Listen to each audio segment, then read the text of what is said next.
No siemanko, dzień dobry wieczór, witam Cię bardzo serdecznie. Polecimy sobie dzisiaj z update'em rynku, najciekawsze wiadomości z rynku kryptowalut. Porozmawiamy sobie o tym, jak to Chiny banują Bitcoina po raz 186. Porozmawiamy o tym również, jak niewypłacalny jest Tether, również po raz któryś setny. I do tego oczywiście o tym, że Bitcoin umiera po tym, jak spada 5% w dół. Będzie tego oczywiście dużo więcej. Jeśli to brzmi ciekawie, to zapraszam na resztę, ale najpierw tradycyjnie intro!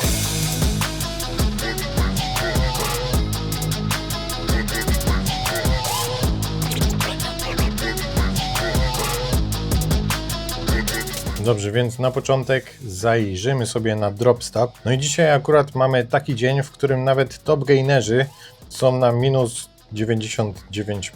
1,99%. Prawie 2% w dół. Fear and Greed Index trochę nam podskoczył od ostatniego tygodnia, znaczy już nie jesteśmy tak nisko, bo średnia 7-dniowa to jest 11. Wczoraj było 21, dzisiaj jest 19, znowu lekko w dół. Dominacja Bitcoina 58%, jednak zobaczcie, co tutaj się stało. Wymiotło nam trochę kapitału z rynku krypto, w tym momencie niecałe 3 tryliony. Spójrzmy sobie na cenę. Bitcoin akurat niecałe 86 tysięcy, Ethereum 2823, Tether całe szczęście niezmiennie, XRP $2, BNB 821, Solana 127, no i reszta się tutaj w miarę tak trzyma. ZEK dość mocno akurat tutaj oberwał, minus 25, SUI minus 13, Uniswap i Polkadot minus 10, minus 11. Dobrze, więc lecimy z newsami. Proszę Państwa, dzisiaj wymiotło 140 miliardów dolarów z rynku krypto. Jeśli chodzi o likwidację na dźwigni, tutaj akurat nie jest tak źle, ponieważ jest to tylko 636 milionów, konkretnie na Bitcoinie 205 milionów, na Ethereum 159 milionów, Solana 35, XRP 16 i Pipin 15 dolarów. Milionów oczywiście dolarów. No ale co się stało na rynku? Skąd te spadki? Uwaga, ponieważ Chiny reafirmują, to znaczy, że potwierdziły, że mają ban na krypto, który mają już od kilku lat. I stwierdzili tutaj, że jeszcze będą zaostrzać działania przeciwko stablecoinom. No ale to nie jest nic nowego, o tym wiemy już od dawna, od kilku lat. A takie newsy to wygląda na to, jakby ktoś się zaczynał wystrzeliwać z amunicji pod sianie strachu po prostu.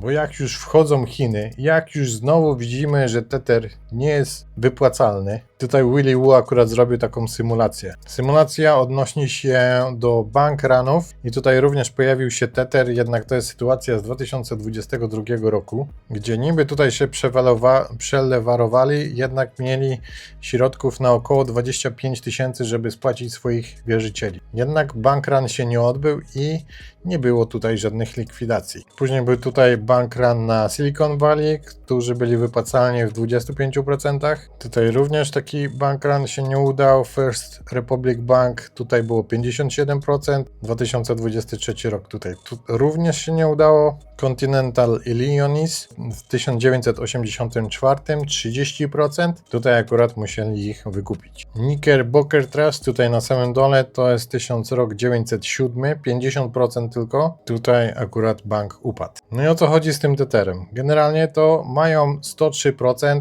na pokrycie wszystkich swoich wierzycieli, czyli tych, którzy kupują Tethera. Jednak na swoim balance sheet mają tutaj 26% w aktywach, które mogą stracić na wartości, w tym Bitcoin albo na przykład złoto. Z tym, że przy tak dużej sprzedaży takich asetów mogłoby dojść do 30% meltdownu, czyli po prostu te asety by straciły na cenie. Co za tym idzie, możliwe, żeby mogli się wykupić tylko na 95%, z tego względu są niewypłacalni. Niby, ale jest to po prostu panika. Tutaj możemy zajrzeć sobie w detale, więc 174 miliardy. Tyle tutaj jest wydrukowanych Tetherów. 140 miliardów jest trzymane w cashu albo obligacjach. No i tutaj kolejne 34 miliardy to jest właśnie Bitcoin prawie 10, złoto i metale szlachetne prawie 13, jakieś pożyczki i inne inwestycje 14,5 i prawie tutaj 4 miliardy. Więc widać, że mają nadwyżki 181, a 174 mieliby oddać, gdyby taki bank run miałby się wydarzyć. Więc to już jest stara śpiewka, już to słyszeliśmy tyle razy, także proszę Państwa, idźcie do domu, no my już się takich newsów nie boimy.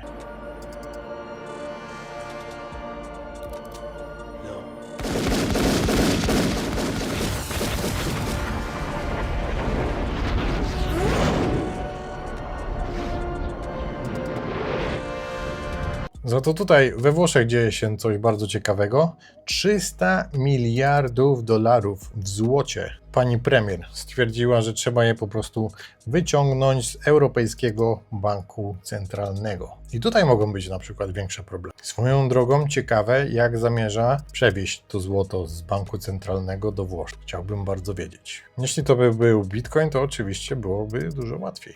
Tutaj mamy Elona Muska, który nam shilluje torby. Oczywiście chodzi o Bitcoina. Mówi, że Bitcoin jest prawdziwą walutą ze względu na u jego podstawy leży energia. Posłuchajmy pana Elona Muska. Currencies, if you will, that are physics-based. So energy energy is the true currency. This is why I said Bitcoin is based on energy. You can't legislate energy. You can't just, pass a law and suddenly have a lot of energy.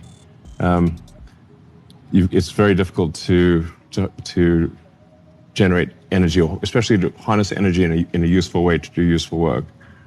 So I think that probably we won't have money, and probably we'll just have energy,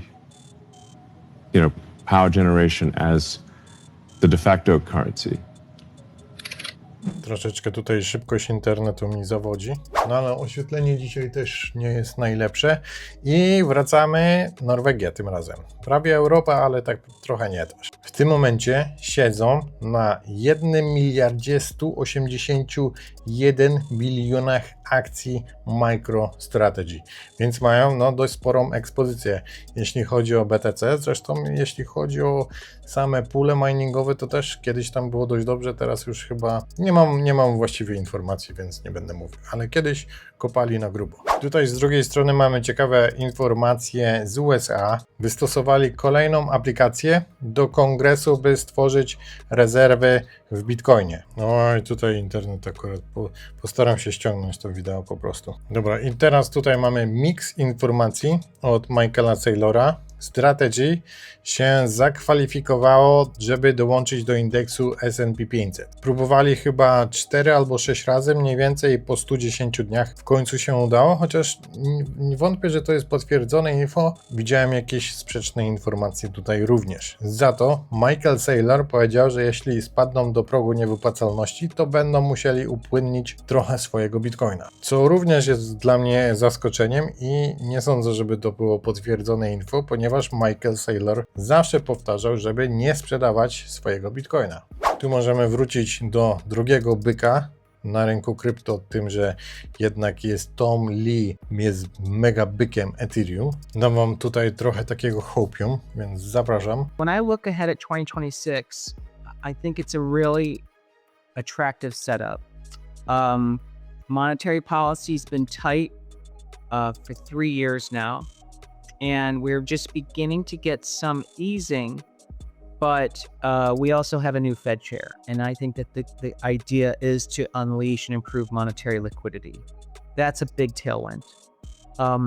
The business cycle has been muted for the last 4 years. The ISM manufacturing, which is a measure of business activity, has been below 50 for 36 months. It's the longest stretch below 50 in the history of the ISM survey.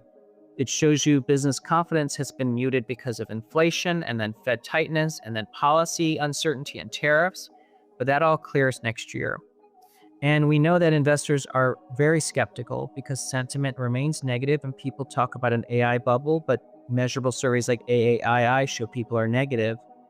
And that's a contrarian tailwind because when everyone's bearish and they're sitting on a lot of cash, then if the market moves away from them, they're going to chase that. So I think that that's a formula that's very supportive of stocks next year. However, the timing is a little uncertain because we're coming off 3 years of really good gains. So I think that the first part of next year, maybe the market has to digest that a bit, but it should play out really strongly for the full year. A jeśli oglądaliście wideo z zeszłego tygodnia, to wiecie, że Tom Lee jest na minusie, jeśli chodzi o swoją pozycję w Ethereum, mniej więcej 3-4 miliardy dolarów. I właśnie w zeszłym tygodniu na wideo powiedziałem wam, że JP Morgan tutaj stosuje jakieś dziwne ruchy, jakieś dziwne taktyki i właśnie to jest owoc tego, co robił w zeszłym tygodniu. Starał się na maksa przestraszyć inwestorów MicroStrategy, tak samo jak i Bitcoina, i okazało się, że tutaj po prostu chce wprowadzić nowy produkt na rynek właśnie pod podobną strategię jak ma Michael Saylor, tylko że on będzie wykorzystywał IBIT, ETF-y IBIT-a, czyli te od BlackRocka, i tutaj ma wprowadzić swój wspaniały produkt, który ma dawać yield inwestorom nawet do 16% rocznie. To jest gwarantowany minimalny zwrot. Więc teraz już wiecie, jak banksterzy potrafią sobie radzić na rynku. Tutaj mamy Antix, który miał ostatnio swoje TGE. No i tak jak widzicie, tak samo jak nie ładuje mi się strona tego Antixa, tak samo nie mogłem ściągnąć swoich tokenów, które kupowałem w grudniu i później jakoś na wiosnę. Udało mi się zalogować na stronę claimu, jest ona tutaj, jednak mam tak jakby 0 tokenów do claimu, także nie wiem właściwie, co tu się stało. Oni twierdzą, jest oficjalny statement, że po prostu padła ta strona, są problemy ze smart kontraktami. No i tak jak pisałem tweeta, że od momentu wejścia w presale mamy X4, no to niestety teraz już jest prawie na 0, ze względu na to, że wchodziłem tutaj na presale po cenie 0,03, w tym momencie jest tam 0,04. Więc nieciekawa sytuacja, generalnie mam już dość tych wszystkich presali, ICO i wątpię, czy będę w coś takiego wchodził. Po prostu trzeba się dobrze zastanowić, nawet projekt, który wygląda bardzo dobrze, potrafi odwalić jakąś kaszanę. Tutaj akurat mamy informacje od Token Unlocks. Mamy dość spore unlocki. Już 12 grudnia będzie tutaj odblokowane 3% ENA i 13,10% Agent. To są odblokowania cliffowe, więc wszystko spadnie w pewnym momencie na rynek, przynajmniej spadnie do portfeli inwestorów, ale nie jest powiedziane, że oni to będą upłynniać. I tutaj mamy odblokowania linearne, które również zaczynają się 1 grudnia i będą trwać do 8 grudnia, czyli w następnym tygodniu.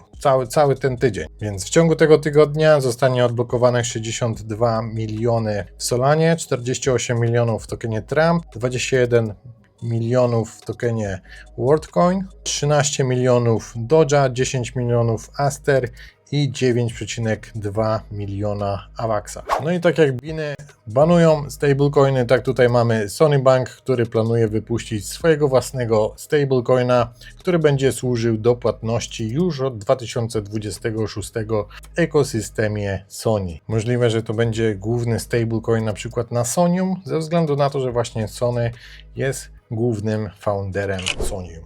Lecimy dalej. Nie wiem, czy pamiętacie tą sytuację z A Priori, który ściągnął 60% swojego airdropa gdzieś tam po tokenach, które były stworzone hurtowo, które sami zasilali po prostu wypłacając z Binance, stworzyli multum takich portfeli na tysiące po prostu i zebrali swój własny airdrop do swoich kieszeni, po czym go spuścili na rynek. Tutaj mamy dość podobną sytuację właśnie z tokenem Iris, gdzie 20% zostało sklejmowane przez 897 portfeli. Czemu nie 900? Czemu nie 1000? Więc token zebrał 18,7 miliona dolarów.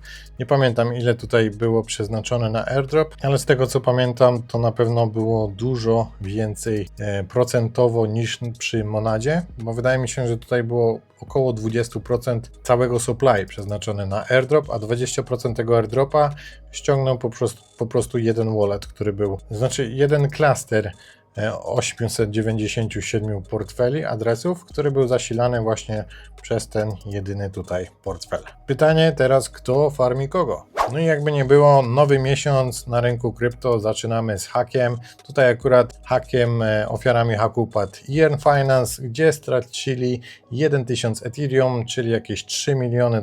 Haker mógł po prostu wydrukować YETH, które wymieniał później na Ethereum, które przerzucił tradycyjnie przez Tornado Cash. Tutaj mamy oficjalny statement. 30 listopada konkretnie to się stało i zostało wymiecione w sumie 9 milionów z pula właśnie YETH do zrapowanego ETH w pulu na kurw, czyli na tak zwanej kurwie. DeFi ostatnio nie radzi sobie dobrze, uważajcie na to, które stablecoiny trzymacie, a tutaj mam dla Was przypominajkę o promocji, która trwa na BitUnix do 8 grudnia. W sumie można tu zebrać nawet do $400 bonusu na futures. 300 pierwszych osób, które się zarejestruje, dostaje $10 i później za depozyty dostajecie po prostu większe bonusy. Deponujecie 100, robicie trade na 5000, dostajecie bonusu $20, deponujecie 500, robicie trade na 25 000, dostajecie 100 bonusu i tak dalej. Tutaj jest konkretnie strona tej promocji, także zapraszam sprawdzić. BitUnix jest to giełda non-KYC, gdzie nie musicie się weryfikować żadnego dokumentu, a możecie używać właśnie giełdy futures na maksymalnej dźwigni X125. Także całkiem ciekawa opcja, jeśli szukacie alternatywy do właśnie giełd bez KYC. I tutaj mam drugą promocję od Zen. Zen jest oficjalnym partnerem tego kanału. W tym momencie mamy tutaj dodatek, ponieważ mamy również vouchery na Giftsy. Na Giftsy możecie kupować różne vouchery i co jest ciekawe, możecie sobie tutaj kupić vouchery na krypto. Nie trzeba się nigdzie weryfikować, nie trzeba nigdzie wysyłać również żadnych dokumentów, więc możecie sobie po prostu kupić voucher na krypto, gdzie dostaniecie jeszcze cashback. Cashback jest maksymalnie do 6% za wasze zakupy. Każda osoba może użyć maksymalnie 2 razy mojego kodu Michu. Ten kod właśnie daje wam cashback, więc żeby z niego skorzystać, wchodzicie sobie na giftsy.com, tutaj jest link, wybieracie te zakupy krypto, tam wpisujecie e-mail, jaką chcecie ilość i na wasz e-mail przyjdzie kod, który jest później do zrealizowania, więc nikt was nie pyta o żadne dane, możecie sobie anonimowo kupić kryptowaluty. Polecam sprawdzić, są tam również inne vouchery,